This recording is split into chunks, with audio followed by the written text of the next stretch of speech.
Okay, hi everyone.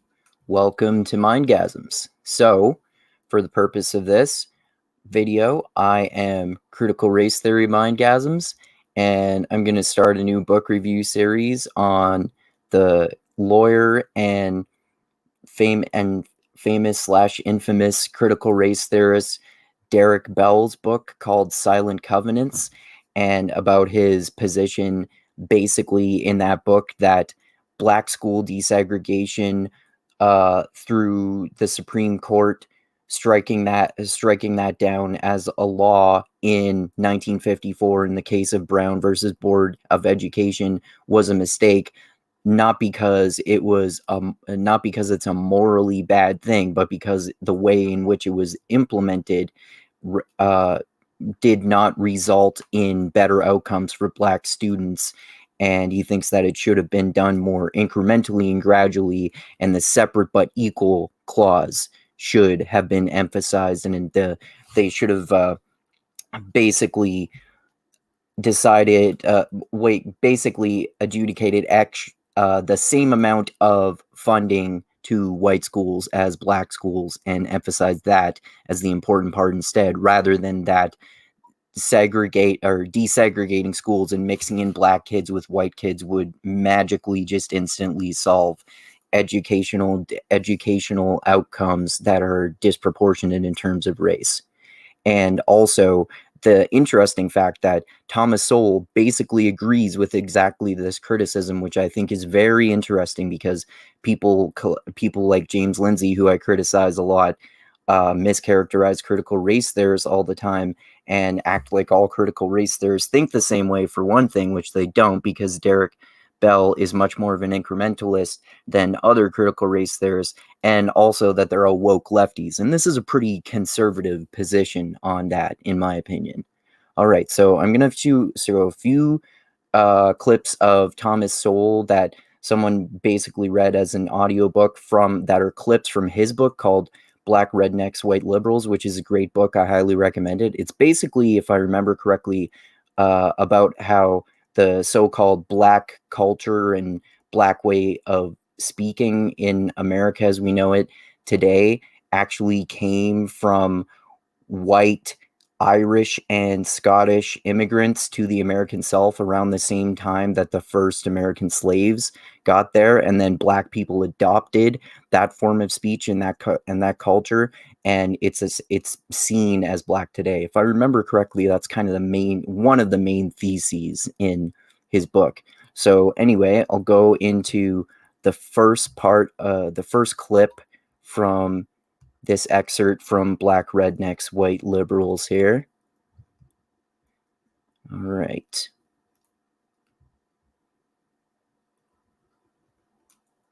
Here we go.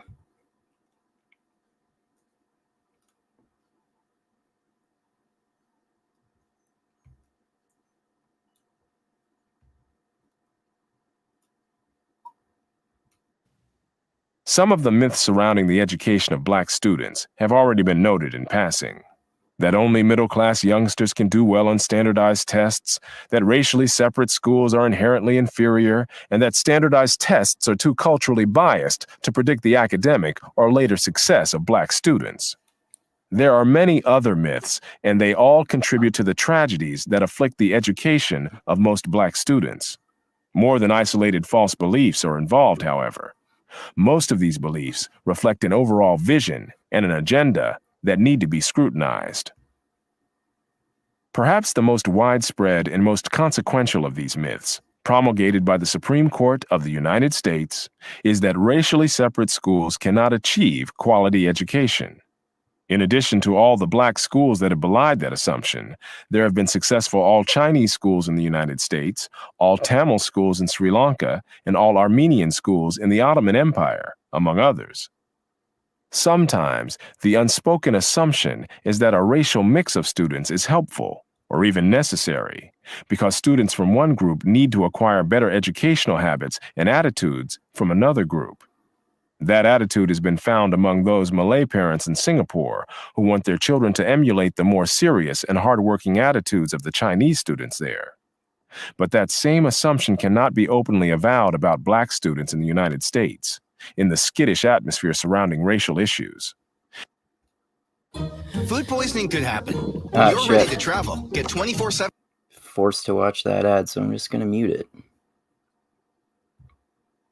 Yet the long, bitterly divisive, and ultimately futile campaign of busing students to schools far from home for the sake of racial balance is hard to understand. Yeah, but busing was mentioned by Kamala Harris as a way of criticizing Biden because he supported it in the 60s as a way of desegregating black schools, and that was the way that they brought black students out to the white school and brought them so far away from where they actually lived, which is one of the many problems with how this instant desegregation of black schools and mixing in white students with black students was problematic in the way it was implemented. And of course, Kamala Harris levied that criticism at Joe Biden in the presidential debates for 2020 before she lost, and obviously way before she eventually became vice president. So I thought that was interesting too. Understand without the underlying assumption that black students need to be with white students in order to learn. Thus, the white man's burden doctrine of 19th century imperialism became, in effect, the white child's burden doctrine of 20th century education. A later variation on this theme has been a diversity rationale that all students learn more in an environment where there are children from other racial, cultural, or other social backgrounds. While more politically palatable than the separate is inferior doctrine, this diversity rationale has had no more empirical evidence to support it, unless endlessly repeating the word diversity and rhapsodizing over its presumed virtues is considered to be evidence. Okay, so stop that clip here and read one of the couple of paragraphs I'm going to read in relation to that. But yeah, basically Thomas Sowell is making pretty much exactly the same point that I was saying that Derrick Bell makes, right? That, you know, just mixing black and white students together isn't going to magically fix racially disproportionate outcomes for black students. The problem was the way in which funding was allocated between different schools, and there was less funding given to black schools than white schools, and that was the problem. So if you had just given more funding to the black schools, but made basically, I don't know, made it so that both black and white students can go to any school, or some people have proposed just going to whatever school is nearest to you. So you base school funding based on your zip code and where you live, and then you go to a school in your district where you live. Then maybe equal funding and just allowing people to decide whether they want to go to a black, or I don't know whether there would still be all black or all white schools, but whether choosing whether you decide to go to one or those or the other, or just any school based on your location, maybe that would have been a better idea. Okay, so let's go through the first of the couple of paragraphs I have here from Silent Covenants, of course, and then we'll go into a little bit more of that clip from that same video from Black Rednecks, White Liberals, and basically just more of them reflecting each other, even though they have seemingly polar opposite political stances, at least according to most people. This is a little small here, but it's the only way I can scroll through the writing as I read it without it getting all wonky because of this website. Okay, so anyway, so Professor Michael Seidman, he is, I believe if I remember correctly, he's one of the Supreme Court justices who participated in passing the Brown versus Board of Education in 1954 that desegregated black schools and basically banned the segregation of white and black schools. So Professor Michael Seidman explains how Brown brought about a transformation without real change. He reminds us that the court in Brown faced a massive contradiction between the nation's oft-cited commitment to equality and the great value whites placed on the racial preferences and priorities given tacit approval by the court in Plessy versus Ferguson. That's a case in the late 1800s that kind of preceded this case and maintained the separate but equal clause, and the Supreme Court at that time decided to not desegregate black schools and other areas and decided to try to devote equal funding or allow equal funding for different schools, whether they're black or white. And supposedly that didn't work, which led to the Brown versus Board of Education. But it's so controversial because the separate but equal clause is supported by even critical race theorists and lawyers like Derrick Bell, right? So Plessy versus Ferguson. Brown faced a massive contradiction between the nation's oft-cited commitment to equality and the great value whites placed on the racial preferences and priorities given tacit approval by the court in Plessy versus Ferguson. The decision that approved segregation, back in the 1890s. Given their lack of political and economic power, it appeared that the black demand for equality could never be satisfied. As Seidman puts it, though, the contradictions in the ideology of the separate but equal doctrine were permanently destabilizing and threatened by any equilibrium. So I think that's a really interesting point, right? And like I was saying, that sounds really similar to what the conservative economist Thomas Sowell is saying in this excerpt from Black Rednecks, White Liberal, and this is reflected by Derrick Bell, the critical race theorist, who's supposedly this evil woke lefty, even though he's not actually woke at all and doesn't really even sound that progressive, at least in terms of this subject. So I'll show another just small little excerpt from that video where that's basically an audiobook version of Thomas Sowell's Black Rednecks, White Liberal here. That's pretty much just as relevant, I would say. All right. Especially since the separate but equal rationale for segregation was a mockery in practice. Yet the fact that a neat combination of moral and causal arguments can be made does not mean that those arguments should escape empirical scrutiny. Not only have segregated schools not proven to be inferior in many cases, even ethnic groups who sat side by side in the same schools have had as large IQ differences as those between blacks and whites attending segregated schools in the Jim Crow South. Back in the 1950s, Japanese American and Mexican... Oh, I'll stop there.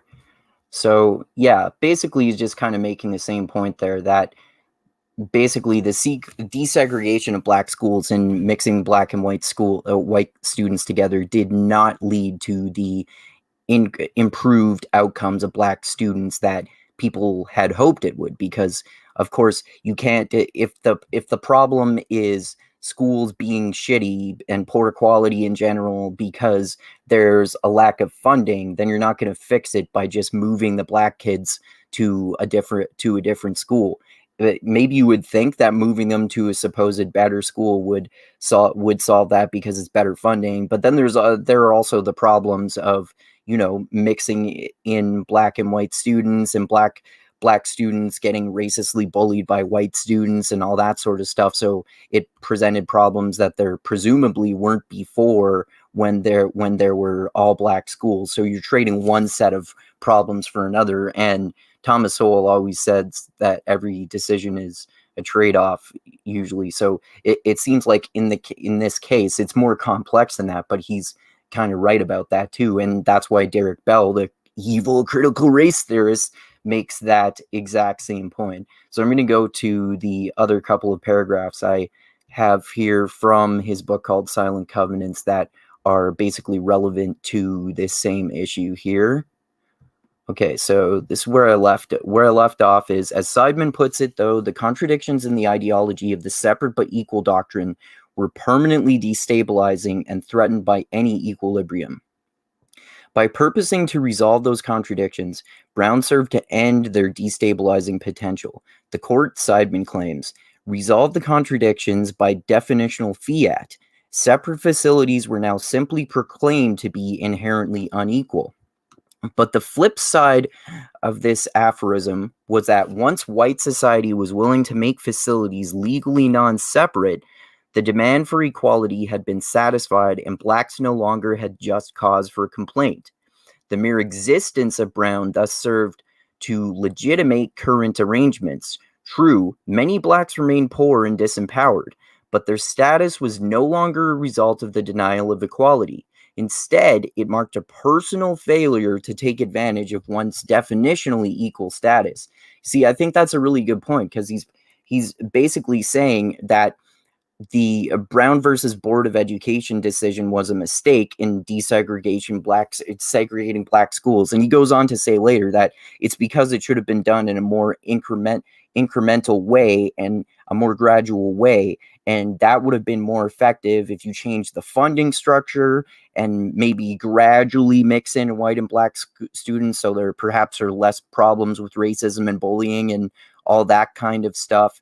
And because it basically creates a new problem and makes a problem that already existed even worse than it was, in terms of blaming, because obviously white people were already blaming black people for poorer educational outcomes. So as if this is an aspect of black people in general, that they're inherently genetically inferior, and this is why they have worse outcomes in schools. So then if you moving the black students to white schools and mixing the black and white students together, if that does not fix these racially disproportionate outcomes in educations as people hoped it would, then that basically reinforces the argument of racists and other people that the reason that black people get racially disproportionately negative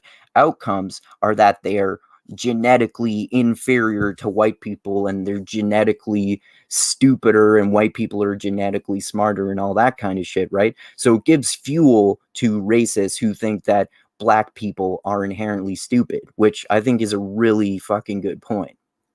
Okay, but their status was no longer a result of the denial of equality. Instead, it marked a personal failure to take advantage of one's definitionally equal status. If you're definitionally equal, then by definition, if you get disparate outcomes, then that's your own fucking fault, according to Derrick Bell's interpretation of this decision, which I think is a really good point and a really good criticism of it, because there's that attached implication.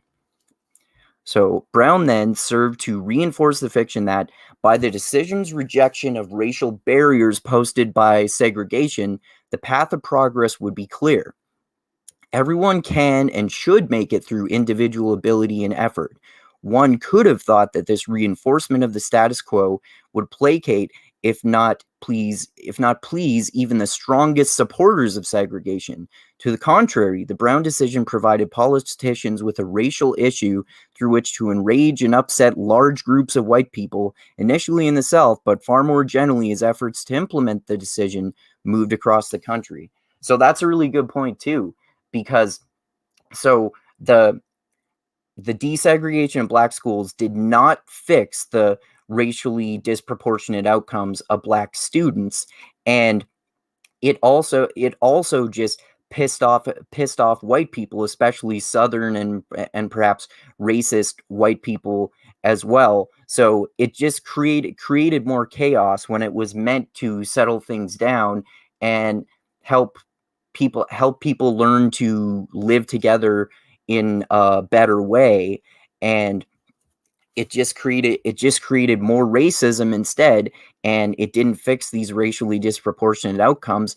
And like I was saying, it made things worse for black students in some ways, because they experienced the racist bullying that they presumably would have never experienced before at all black schools. So I think it's really interesting that both the conservative economist Thomas Sowell and the supposedly woke lefty critical race theorist Derrick Bell have virtually the same opinion about the Brown versus Board of Education decision being a mistake, because it did not fix the racially disproportionate outcomes of black students. And it was basically just a stupid way through diversity for lefty politicians to say that they've done a good thing, where in reality they didn't actually fix anything. Things were just as bad for black students for decades after that. And that's a really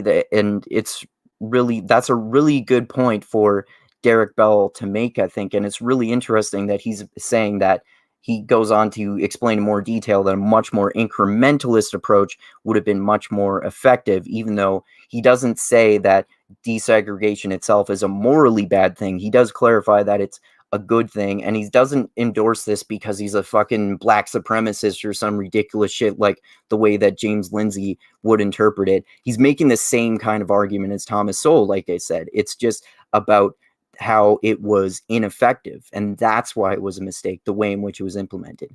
Anyway, I hope you liked this video.